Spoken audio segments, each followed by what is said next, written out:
మా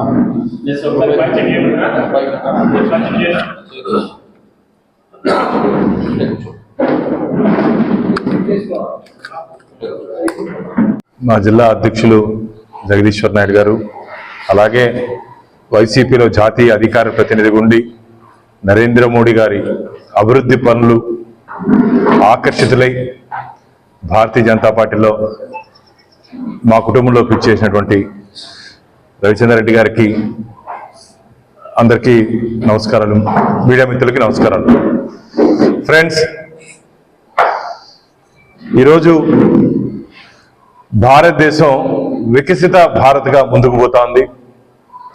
మన చిన్నప్పుడు పాఠ్య పుస్తకాల్లో భారతదేశం అభివృద్ధి చెందుతున్న దేశంగా మనం చదువుకోవడం జరిగింది. ఈరోజు అభివృద్ధి చెందినటువంటి దేశంగా మనం చెప్పుకుంటున్నాం. దీనికి కర్త కర్మ క్రియ ఎన్డీఏ కూటమిని ముందుండి నడిపిస్తున్నటువంటి నరేంద్ర మోడీ గారు దూరదృష్టితో విజన్ 2050ని ఉద్దేశంలో పెట్టుకొని నరేంద్ర మోడీ గారు భారతదేశంలో ఉన్న అన్ని రంగాల్ని ముందుకు తీసుకుపోతూ air connectivity, rural connectivity, road connectivity, port connectivity, public connectivity, ఇలా అన్నిటినీ అనుసంధానం చేస్తూ భారతదేశాన్ని అన్ని రంగాల్లో ముందుకు తీసుకుపోతున్నారు. అలాగే మన రాష్ట్రంలో వికసిత ఆంధ్రప్రదేశ్గా పెద్దలు చంద్రబాబు నాయుడు గారు, మన ముఖ్యమంత్రి గారు, మన ఉప ముఖ్యమంత్రి పవన్ కళ్యాణ్ గారు, మా రాష్ట్ర అధ్యక్షురాలు పురంధేశ్వరి గారు సంయుక్తంగా ఆంధ్రప్రదేశ్ని వికసిత ఆంధ్రప్రదేశ్గా, వికసిత భారత్గా ఈరోజు ముందుకు పోతోంది. మొన్న పార్లమెంట్లో ప్రవేశపెట్టినటువంటి బడ్జెట్ నిర్మలా సీతారామన్ గారు 7వ పర్యాయం కేంద్ర బడ్జెట్ని వారు ప్రవేశపెట్టడం జరిగింది. ఇది ప్రజల బడ్జెట్గా, ప్రజా సంక్షేమ బడ్జెట్గా కాశ్మీర్ నుంచి కన్యాకుమారి వరకు, అటక్ నుంచి కటక్ వరకు దేశ ప్రజలందరూ ఈరోజు దీనికి నీరాజనాలు చెప్తున్నారంటే దాంట్లో ముఖ్య అంశాలు అన్ని రంగాల్ని, రైతాంగాన్ని, విద్యార్థుల్ని, పారిశ్రామిక రంగాన్ని, మహిళల్ని ఎవరిని ఎక్కడ నొప్పించకుండా, ఏ రంగంలో ఎటువంటి ఇబ్బందులు లేకుండా అన్ని రంగాల్లో ఉన్నటువంటి వారిని దృష్టిలో పెట్టుకొని ఈ బడ్జెట్ని వారు మనకు ఇవ్వడం జరిగింది.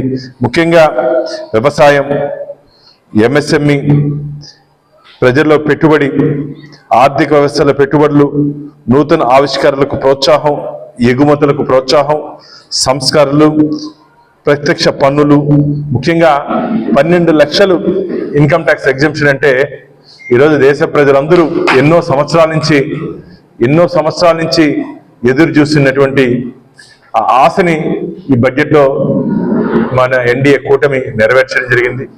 దాదాపు 1,00,000 కోట్లు దీనివల్ల కేంద్ర ప్రభుత్వానికి ఆదాయంలో ఇబ్బంది అయినా సరే ప్రజా సంక్షేమమే మాకు ముఖ్యం అని చెప్పి ఈ నిర్ణయాన్ని తీసుకోవడం జరిగింది.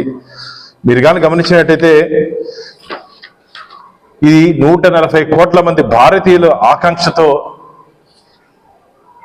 రూపొందించే బడ్జెట్గా ప్రధానమంత్రి కూడా దీని మీద వారు తెలపడం జరిగింది. ఇందులో ముఖ్య అంశాలు వికసిత్ భారత్ కొరకు ప్రజల్ని శక్తివంతం చేయం, ప్రజల కోసం.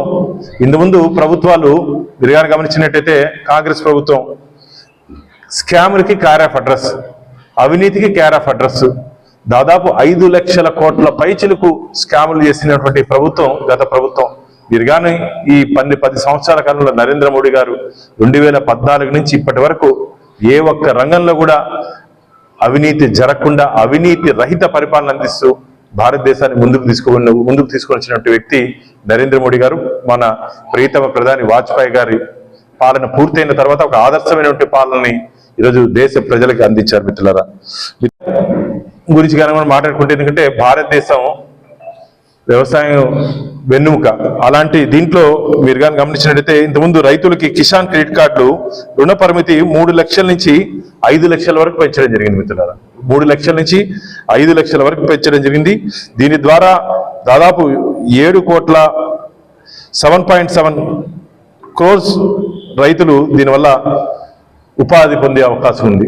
అంతేకాకుండా 100 జిల్లాల్లో 1,70,00,000 మంది రైతులకి ప్రయోజనం ఉంటుంది. 1,70,00,000 మంది 100 జిల్లాల్లో. అలాగే ఎంఎస్ఎంఈ మీరు కానీ గమనించినట్టయితే గతంలో ఉన్న అందరికీ ప్రభుత్వ ఉద్యోగాలు రావు. వారి కాళ్ళ మీద నిలబడాలి, వారి ద్వారా ఒక 20 మందికి 50 మందికి 100 మందికి ఉద్యోగ అవకాశాలు కల్పించాలని చెప్పి స్టార్టప్ ఇండియా పేరుతో ఈరోజు దాదాపు 1,00,000 పరిశ్రమలకి ప్రోత్సాహం ఇచ్చినటువంటి కేంద్ర ప్రభుత్వం. మీరు కానీ దీంట్లో కానీ గమనించినట్టయితే పెట్టుబడుల టర్నోవరు 2x ఎక్కడ ఫెయిల్యూర్స్ ఉన్నటువంటి ఈ ఎంఎస్ఎంఈ సెక్టర్ని అన్నిటిని సమకూలంగా ముందుకు తీసుకువస్తూ వాళ్ళ సక్సెస్ రేట్ని ఎక్కువ దిశగా వాళ్ళకు కూడా స్కిల్ డెవలప్మెంట్ ట్రైనింగ్ ఇస్తూ వారిని కూడా ముందుకు తీసుకురావడం జరిగింది. దీంట్లో కానీ మీరు గమనించినట్టయితే 5 కోట్ల నుంచి 10 కోట్ల వరకు రుణాన్ని ఇస్తున్నారు మిత్రులారు. ఎంఎస్ఎంఈలో 5 crores నుంచి 10 crores వరకు. దీనివల్ల భారతదేశం మొత్తం మీద 1,05,00,000 మందికి దీనివల్ల ఉపయోగం వస్తుంది. 1,05,00,000 మందికి ఉపాధి వస్తుంది. రేపటి జీవితాల కోసం ఈరోజు నరేంద్ర మోడీ గారి అంటే రేపటంటే మన పిల్లలు కానీ వాళ్ళ భవిష్యత్తు కోసం దీన్ని సమర్థమైనటువంటి అంగన్వాడీలో ఈరోజు మీరు అందరూ అనుకుంటారు అన్ని స్టేట్ గవర్నమెంట్ పథకాలని, central government aided 100% central government aided. దీనివల్ల 8 కోట్ల మంది పిల్లలు 1 కోటి మంది తల్లులు దీని ద్వారా లబ్ధి పొందుతున్నారు.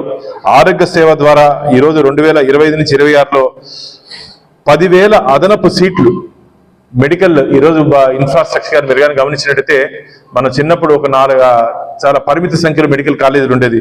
ఈరోజు దాదాపు 10,000 అదనపు మెడికల్ సీట్లతో పాటు 200 క్యాన్సర్ కేంద్రాలు. ఈరోజు క్యాన్సర్ మహమ్మారి నుంచి దేశ ప్రజల్ని రక్షించాలని చెప్పి క్యాన్సర్ సంబంధించిన హాస్పిటల్స్ తీసుకురావడం జరిగింది. విద్యా నైపుణ్యం దాంట్లో ప్రాధాన్యత ఇచ్చారు. పబ్లిక్ ప్రైవేట్ సెక్టార్ని పూర్తిగా దాన్ని ముందుకు తీసుకుపోయే దిశగా ముందుకు వస్తున్నారు. ముఖ్యంగా జల్ జీవన్ మిషన్ ద్వారా ప్రతి ఇంటికి స్వచ్ఛమైనటువంటి నీరు అందాలని చెప్పి జల్ జీవన్ మిషన్ ద్వారా దీని 2028 నాటికి మొత్తం అన్ని ప్రాంతాల్లో అందరి ఇళ్లకి 100% 100% ప్రతి ఇంటికి స్వచ్ఛమైనటువంటి మంచినీరు. ఎందుకంటే మీరు కానీ గమనించినట్టయితే చాలా ప్రాంతాల్లో ఫ్లోరైడ్ బారిన పడి ఆరోగ్యాన్ని పోగొట్టుకుంటూ ఇబ్బంది పడుతున్నటువంటి ప్రజలకు ఎటువంటి ఇబ్బంది కలగకూడదని జల్ జీవన్ ద్వారా కేంద్ర ప్రభుత్వం ఒక ప్రత్యేక పథకాన్ని తీసుకురావడం జరిగింది.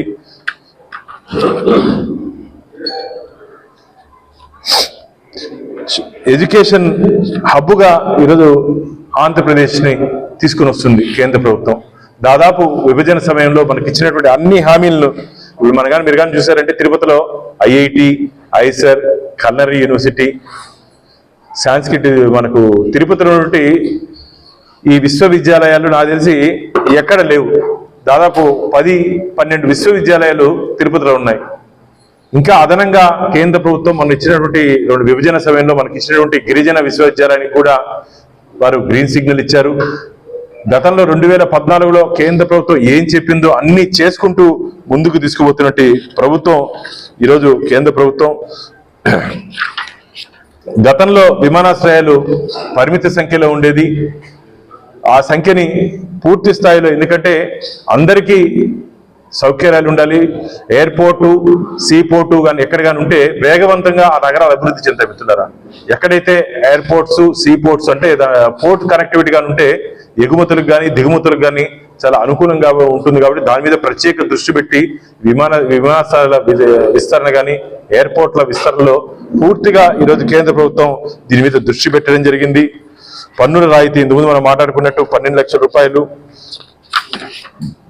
ముఖ్యంగా ఈరోజు ఈ 8 నెలల కాలంలో కేంద్ర ప్రభుత్వం ఆంధ్రప్రదేశ్కి రైల్ మార్గాల్లో కానీ, రోడ్డు విస్తరణలో కానీ, ఇండస్ట్రియల్ కారిడార్ల విషయంలో కానీ దాదాపు 2,90,000 కోట్ల రూపాయలు ఈ 7 నెలల్లో పెట్టుబడులకి ఆస్కారం కల్పించిందంటే ఏ విధంగా కేంద్ర ప్రభుత్వం ఆంధ్రప్రదేశ్ని అభివృద్ధిని దృష్టిలో పెట్టుకొని ఈ కేటాయింపులు ఇస్తుందో మనందరం ఒకసారి గమనించాలి. ఇది ఒక ప్రజా బడ్జెట్ అని ఎందుకు చెప్తున్నానంటే గత 60 సంవత్సరాలుగా గల్లీ నుంచి ఢిల్లీ వరకు పరిపాలించే కాంగ్రెస్ అభివృద్ధిని దృష్టిలో పెట్టుకోకుండా కేవలం తమ వ్యక్తిగత స్వార్థంతో పనిచేసింది. భారతీయ జనతా పార్టీ నరేంద్ర మోడీ గారి సారథ్యంలో వచ్చినటువంటి ఈ 10 సంవత్సరాల్లో ఈ బడ్జెట్ మీరు కానీ గమనించినట్టయితే ఈ బడ్జెట్ విమర్శించేదానికి కూడా అవకాశం లేదు. ప్రతిపక్షాలు ఏదో పేపర్ల హెడ్లైన్స్ కోసమో వార్తల హెడ్లైన్స్ కోసమో మాట్లాడచ్చు తప్ప దీన్ని విమర్శించేదానికి కూడా అవకాశం లేని విధంగా దీని రూపకల్పన జరిగిందంటే ఏ విధంగా ప్రజల కోసం, ప్రజల ఇష్టాలు, ప్రజల కష్టాలు తెలుసుకొని కేంద్ర ప్రభుత్వం నరేంద్ర మోడీ గారి సారథ్యంలో ముందుకు పోతోందో మనందరం దృష్టిలో పెట్టుకోవాలని చెప్పి ఈ కార్యక్రమాన్ని, ఈ కేంద్ర బడ్జెట్ని ప్రజల్లోకి తీసుకుని వెళ్ళేదానికి దేశం మొత్తం మీద అన్ని జిల్లాల్లో ఈ బడ్జెట్ అవగాహన మేధావులతో సదస్సుని నిర్వహించేదానికి కేంద్ర ప్రభుత్వం కేంద్ర పార్టీ మార్గదర్శకాలు విడుదల చేయడం జరిగింది. అందులో భాగంగా ఆంధ్రప్రదేశ్లో కూడా 4 ప్రాంతాల్లో కేంద్ర మంత్రులు వచ్చారు. తిరుపతికి మొన్న పెమ్మసాని చంద్రశేఖర్ గారు, నిన్న హర్దీప్ సింగ్ పూరి గారు విజయవాడకు వచ్చారు. రేపు శ్రీనివాస వర్మ గారు విశాఖపట్నంకు వస్తున్నారు. 19వ తేదీ గుంటూరుకి రామ్మోహన్ నాయుడు గారు కేంద్ర మంత్రివర్యులు వచ్చారు. నిన్న విజయవాడకు వచ్చారు వారు, పెట్రోలియం శాఖ మంత్రి వారు. ఇట్లా ఒక ప్రజల్లో అవగాహన ఏం చేసింది అని చెప్పి ప్రతిపక్షాలు ప్రశ్నించేదానికి సమాధానంగా ఈ బడ్జెట్ ని మేము ప్రజల్లోకి తీసుకోబోతున్నాం. ఈ కాపీస్ కూడా జిల్లా పార్టీ ద్వారా మొత్తం మా మండల కమిటీస్ వరకు కూడా వెళ్తున్నాయి.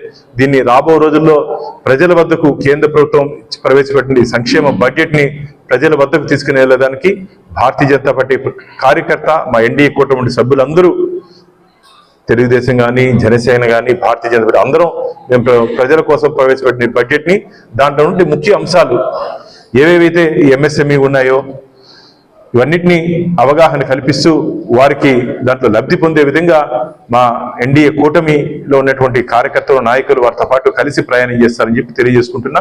ఇప్పుడు రవిచంద్రారెడ్డి గారు ఇంతకుముందు నేను చెప్పినట్టు వైసీపీ హయాంలో జాతీయ అధికార ప్రతినిధి ఉండి ఇందుకు మనం మాట్లాడుకున్నట్టు నరేంద్ర మోడీ గారు తీసుకొచ్చినటువంటి ఈ అనేక సంక్షేమ పథకాలకి ఆకర్షితులై నేను కూడా నా సేవలను కూడా భారతీయ జనతా పార్టీలోకి మీరు తీసుకోండి అని చెప్పి పురంధేశ్వరి గారి, మా రాష్ట్ర అధ్యక్షురాలు పురంధేశ్వరి గారి సమక్షంలో, సత్యకుమార్ గారి సమక్షంలో వీరందరూ కలిసి వారిని పార్టీలోకి రావడం జరిగింది. వారు నాతో పాటు ఒక్కొక్క జిల్లాకి ఒక్కొక్క ప్రతినిధిని పంపించారు. ఈరోజు తిరుపతి జిల్లాకి, చిత్తూరు జిల్లాకి నాతో పాటు వారిని కూడా ఈ సమావేశానికి. మిత్రులందరికీ నమస్కారం. ఈ రోజున చిత్తూరు జిల్లాకి విచ్చేసినందుకు పార్టీ తరఫున ప్రధానంగా 2025-2026 బడ్జెట్కి సంబంధించి ప్రజా బడ్జెట్గా, పీపుల్స్ బడ్జెట్గా ఏదైతే పేరు సాధించుకుందో కనీసం ప్రతిపక్షాలు కూడా దీని గురించి విమర్శించలేని పరిస్థితులు ఉన్నాయంటే కేంద్ర ప్రభుత్వం యొక్క చిత్తశుద్ధి, ముఖ్యంగా మన ప్రధానమంత్రి నరేంద్ర మోడీ గారి ఆధ్వర్యంలో వికసిత భారత్ లక్ష్యంగా ఏదైతే వేగంగా అడుగులు వేస్తున్నారో దాని సాకారం కోసం మన కేంద్ర ఆర్థిక శాఖ మంత్రిగా ఉన్న నిర్మలా సీతారామన్ గారి ఆధ్వర్యంలో వరుసగా 8వసారి కేంద్ర ఆర్థిక బడ్జెట్ని ప్రవేశపెట్టడం జరిగిందో ఇది ఒక్క గొప్ప ఘనకీర్తికి సంబంధించిన అంశం. ఒక మహిళ 8 సార్లు వరుస క్రమం తప్పకుండా కేంద్ర బడ్జెట్ని ప్రవేశపెట్టడం అనేది స్వతంత్ర భారతదేశంలో ఇదే ప్రథమం. మరీ ముఖ్యంగా మహిళల మీద ఉన్న గౌరవం, మహిళల మీద ఉన్న నమ్మకం, ఉమెన్ ఎంపవర్మెంట్ కట్టుబడ్డ గౌరవనీయులైన ప్రధానమంత్రి నరేంద్ర మోడీ గారు ఇంత గొప్ప అవకాశాన్ని నిర్మలా సీతారామన్ గారికి ఇవ్వడం, దాంతోపాటు ఆ నమ్మకాన్ని నిలబెట్టుకుంటూ ప్రజారంజకమైన బడ్జెట్, ముఖ్యంగా మధ్యతరగతిని దృష్టిలో పెట్టుకొని ఎంప్లాయీస్, మరి ముఖ్యంగా కొత్తగా సంపాదన మొదలుపెట్టారో వాళ్ళకి సంబంధించి కానీ అనేక అంశాలకు సంబంధించి కానీ విప్లవాత్మకమైన బడ్జెట్, ప్రజారంజకమైన బడ్జెట్ని ప్రవేశపెట్టిన ఈ కార్యక్రమాన్ని ప్రజల్లోకి విస్తృతంగా తీసుకెళ్ళాలి. జిల్లాలని ప్రతి జిల్లా జిల్లా హెడ్ క్వార్టర్గా ఈ కార్యక్రమాన్ని మీడియా మిత్రుల ద్వారా, మీడియా మాధ్యమంగా ప్రజలకు చేర్చాలనే సంకల్పం తీసుకుని ప్రతి జిల్లాకి కొందరిని కేటాయించి ఏ విధంగా అయితే దీని గురించి చెప్పారో, నాకు ఈరోజు ఇక్కడ చిత్తూరుకు వచ్చే అవకాశం కల్పించిన పార్టీకి ధన్యవాదాలు తెలియజేసుకుంటూ, ముఖ్యంగా ఈ బడ్జెట్ని 4 ప్రధాన అంశాలుగా తీసుకోవడం జరిగింది. గ్రామీణ వికాసం కోసం వ్యవసాయ ఆధారితమైన భారతదేశంలో వ్యవసాయానికి పెద్దపీట వేస్తూ అనేక రివల్యూషనరీ నిర్ణయాలు తీసుకున్నారు. వాటికి సంబంధించి ఇందాక భానుగారు చెప్పినట్టు కిసాన్ క్రెడిట్ కార్డ్ ఏదైతే ఉందో 3 లక్షల నుంచి 5 లక్షలకు పెంచడం. ఆ క్రెడిట్ కార్డు 5 లక్షలది ఒక రైతు దగ్గర ఉందంటే ఎవ్వరు అవసరం లేదు, నేరుగా క్రెడిట్ కార్డు ద్వారా ఏదో ఏటీఎంకి వెళ్ళి ఆ డబ్బుని పెట్టుబడి సాయంగా పొందవచ్చు. చాలా సులభతరమైన, చాలా మినిమంగా ఉన్న వడ్డీతో తిరిగి కట్టవచ్చు. అలాగే క్రాప్ లోన్స్ ఎటు ఉన్నాయి, దానికి మళ్ళీ సహాయం వేరే ఉంటుంది. అలాగే ఎరువుల కొరత లేకుండా చేస్తున్న భారత ప్రభుత్వం అభినందనీయంగా పనిచేస్తూ ఉంది. ముఖ్యంగా వ్యవసాయ ఆధారిత ప్రోడక్ట్లన్నీ కూడా ఎయిర్ కనెక్టివిటీ ద్వారా కూడా వివిధ ప్రాంతాలకి తరలించే ఏర్పాటు, ముఖ్యంగా మన మదనపల్లి, చిత్తూరు ఏరియాల్లో టమాటా పంటకు కూడా గిట్టుబాటు ధర కల్పించాలనే సంకల్పంతో కోల్డ్ స్టోరేజ్లు ఏర్పాటు చేస్తూ ఉండడం, ముఖ్యంగా చిత్తూరు లాంటి నగరాన్ని అమృత్ సిటీగా ఉంచడం. రాబోయే రోజుల్లో ఇటు తిరుపతి ఏమో స్మార్ట్ సిటీ అవుతుంది, చిత్తూరు ఏమో అమృత్ సిటీ అవుతుంది. ముఖ్యంగా ప్రధానమంత్రి ఉపాధి హామీ పథకం సక్రమంగా పనిచేస్తూ ఉండడం, అనేక రకాలుగా పేదలకు దన్నుగా ఉన్న ఈ ప్రభుత్వాన్ని గురించి, ముఖ్యంగా బడ్జెట్లో తీసుకున్న అంశాల్లో ఎంఎస్ఎంఈ అనేది స్మాల్ మీడియం ఏదైతే మైక్రో లెవెల్లో ఉన్న ఇండస్ట్రీస్ ఏవైతే కొత్తగా స్టార్టప్లు ఉన్నాయో ఆ స్టార్టప్లకు ప్రోత్సాహంగా కోట్లాది రూపాయలు ముద్రా లోన్ల ద్వారా ఎటువంటి గ్యారంటీ అవసరం లేకుండా, ఎటువంటి సెక్యూరిటీ అవసరం లేకుండా ఏదైతే కోట్లాది రూపాయలు ఇస్తున్నారో దాంతో చిన్న స్థాయి పరిశ్రమలు వాళ్ళకి మార్కెట్ సస్టైనబిలిటీ ఇవ్వడంతో ఖచ్చితంగా ఊతమిచ్చే విధంగా యువతకు ఉపాధి కల్పించడానికి ఒకవైపు పరిశ్రమలను ఆకర్షించడంతో పాటు ఏదైతే ఈ ముద్రా లోన్స్ కానీ ఎంఎస్ఎంఈలకు ఇచ్చే సబ్సిడీ కానీ రాయితీలు కానీ మార్కెట్ సస్టైనబిలిటీ కానీ ట్రైనింగ్ కానీ ఏదైతే ఉందో యువత ఎక్కువ మంది ఉద్యోగాల కోసమే పరిమితం కాకుండా ఎంటర్ప్రినర్స్ గా, అంటే వాళ్ళే నలుగురికి ఉద్యోగం ఇచ్చే విధంగా ఏదైతే అభివృద్ధి పదంలోకి తీసుకెళ్లాలనుకుంటున్నారో దాని గురించి నరేంద్ర మోడీ గారు చాలా చిత్తశుద్ధితో పనిచేస్తున్నారు. ఇకపోతే ఇన్ఫ్రాస్ట్రక్చర్, ముఖ్యంగా రోడ్లు కానీ, సాగరమాల ప్రాజెక్టు కానీ, పోర్ట్లు కానీ, ఎయిర్ కనెక్టివిటీకి సంబంధించిన ఎయిర్పోర్ట్లు కానీ దాదాపుగా 120 కొత్త ఎయిర్పోర్ట్లు ఈ దేశంలో రాబోతున్నాయి. దాదాపు 7 కొత్త ఎయిర్పోర్ట్లు ఆంధ్రప్రదేశ్లో కూడా రాబోతున్నాయి. అంటే ఇది విప్లవాత్మకమైన ఒక కనెక్టివిటీ ఏరియాగా మనం తీసుకోవాలి. ఎప్పుడైతే కనెక్టివిటీ ఉంటుందో ఆ చుట్టుపక్కలంతా అభివృద్ధి పదంలో పయనిస్తుందని చెప్పి మనం చెప్పవచ్చు. దాంతోపాటు ట్యాక్సెస్కి సంబంధించి మధ్యతరగతి కొత్తగా ఎంప్లాయ్మెంట్ జనరేషన్కి సంబంధించి 12 లక్షల ఆదాయం చూపిస్తే ఖర్చులన్నీ పోను, దాంట్లో కూడా ట్యాక్స్ రాయితీ 0 చేసిన ఘనత ఆర్థిక మంత్రి నిర్మలా సీతారామన్ గారికి చెందుతుంది.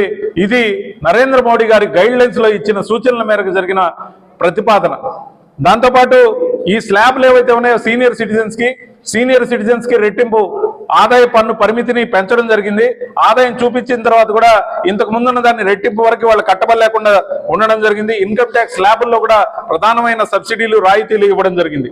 పట్టణాభివృద్ధి నేను ఇంతకు ముందే చెప్పినట్టు అమృత్ కానీ, స్మార్ట్ సిటీలు కానీ, ఆ కనెక్టివిటీ కానీ, అర్బనైజేషన్ తో పాటు గ్రామీణ భారతాన్ని ఎటు అభివృద్ధి పదంలోకి తీసుకొస్తున్నా అదే విధంగా అర్బనైజేషన్ గురించి కూడా నరేంద్ర మోడీ గారు చాలా సిన్సియర్ గా అనేక జిల్లాల్లో కానీ, హెడ్ క్వార్టర్స్ లో కానీ, మరి ముఖ్యంగా ఆంధ్రప్రదేశ్ లో తిరుపతి కానీ, వైజాగ్ కానీ, కాకినాడ కానీ, అమరావతి కానీ ఏదైతే స్మార్ట్ సిటీలు అవుతున్నాయో వాటికి తోడు చిత్తూరు లాంటి నగరం ఇక్కడ కూడా మనకి అమృత్ కావడం అనేది ఒక ఉదాహరణ. ముఖ్యంగా తిరుపతి, మరి రాజమండ్రి, విశాఖ ఈ 4 నగరాలకే 1132 కోట్ల రూపాయలతో వేగవంతంగా స్టేషన్ల అభివృద్ధి పదంలో నడుస్తున్నాయంటే రైల్వే స్టేషన్లని, మేజర్ స్టేషన్స్ ని ఎయిర్పోర్ట్ లాగా చాలా చక్కగా రూపొందించడంతో పాటు సెకండరీ నగరాలైన ముఖ్యంగా మన ఈ అలంపూర్ కానీ, మన ఆదోని కానీ, ముంతకల్ కానీ, ఇలాంటి అనేక మంత్రాలయం కానీ ఇలాంటివన్నీ కూడా ఆధునీకరిస్తూ ఉన్నారు. కాబట్టి విప్లవాత్మకంగా ఈ విధంగా తీసుకురావడంతో పాటు అనేక రకాల అంశాలు ఇవి ఇంటెలెక్చువల్ సెల్లో నేను చెప్తా.